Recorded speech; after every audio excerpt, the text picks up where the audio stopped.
Ils sont partout, ils sont absolument partout.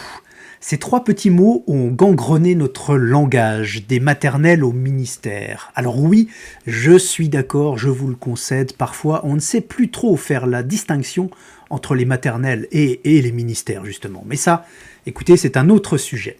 Bref les gars, là aujourd'hui c'est sérieux, je suis en mode énervé, genre vraiment pas content. Alors go, dézinguons de l'expression à la con. Notre chère belle langue française subit depuis quelques mois de nouvelles attaques massives. Exit les poètes, les philosophes, les romanciers au discours ciselé, place à l'à peu près, au flou, au drame de la mode qui appauvrit nos échanges tout en les alourdissant. Premier exemple, avant, lorsqu'on était concentré sur une tâche, on disait simplement « je suis concentré ». Lorsqu'on avait l'esprit batailleur, on lâchait « j'ai envie d'en découdre ». Lorsqu'un film nous avait porté à bout de nerfs, on soupirait un « ça me laisse complètement à plat ». Eh bien désormais, oubliez ces manifestations directes de votre état d'esprit et passez au XXIe siècle, à la modernité, au post-français. Passez en mode. Non, vous n'êtes plus concentré, vous êtes en mode focus. Vous n'avez plus envie d'en découdre, vous êtes en mode Rambo. Et ce film ne vous a pas laissé flagada, vous êtes juste en mode capoute. Et pourquoi cette insistance à peindre des images mentales inutiles ? Nos esprits se sont-ils tellement appauvris qu'on a besoin d'images simples, pour ne pas dire simplistes, pour comprendre ce que dit l'autre ? Et c'est sans parler de la surenchère ridicule. Par exemple, j'étais vraiment en mode stress, il a fallu que je passe en mode chill pour aller mieux. Eh non mais qu'est-ce que tu es exactement ? Un vibromasseur ? Tu changes de mode toutes les 2 minutes ? Alors voilà, oubliez le vocabulaire, les tournures de phrases, terminez le mode d'expression directe, à la porte la précision, et place à cette espèce de flou qui se réfère à des éléments ancrés dans notre modernité. Eh ben oui, désormais, vous êtes en mode 2024, ou bien vous êtes vieux. Et tout le monde le sait, les vieux, ils n'ont qu'un avenir, c'est 6 pieds sous terre, en mode cadavre. Ciao bello.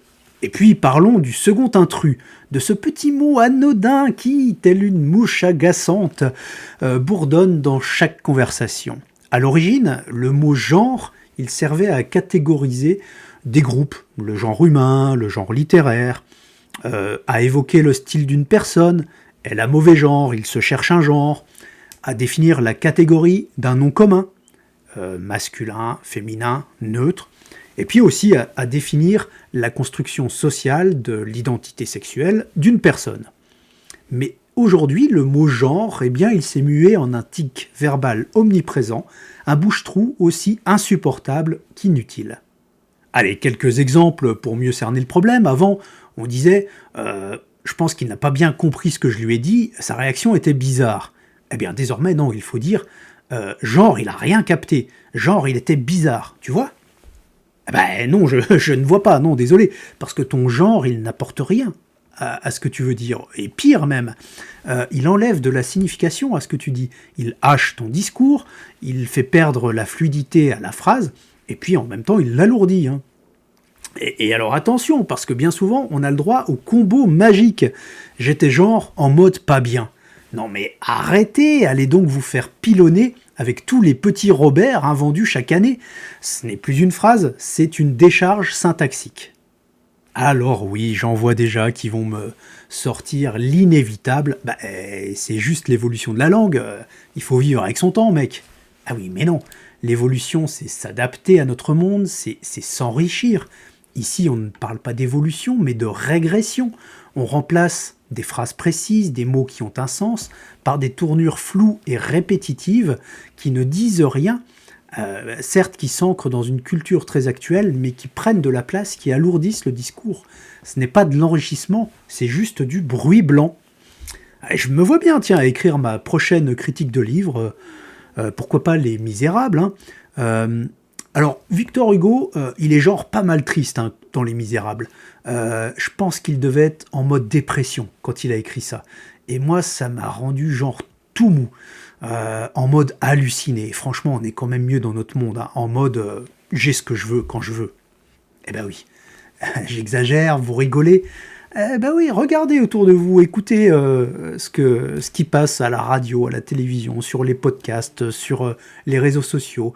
Lisez les titres ou le contenu, les chapeaux des articles de presse, tout ça. Vous verrez que les en mode et les genres, eh bien, ils sont absolument partout. Alors voilà, j'espère que nous sommes d'accord, n'est-ce pas, et qu'il faut traquer ces en mode et ces genres où ils se cachent, comme on traquerait des moustiques un soir d'été, fût-ce au détriment de notre nuit de sommeil. Élevez-vous contre l'invasion, la langue française peut encore tenir bon, à condition, bien sûr, qu'on arrête, genre, d'être en mode paresse. Ouais, je me réveille en mode vénère. J'ai bien envie de tout foutre en l'air.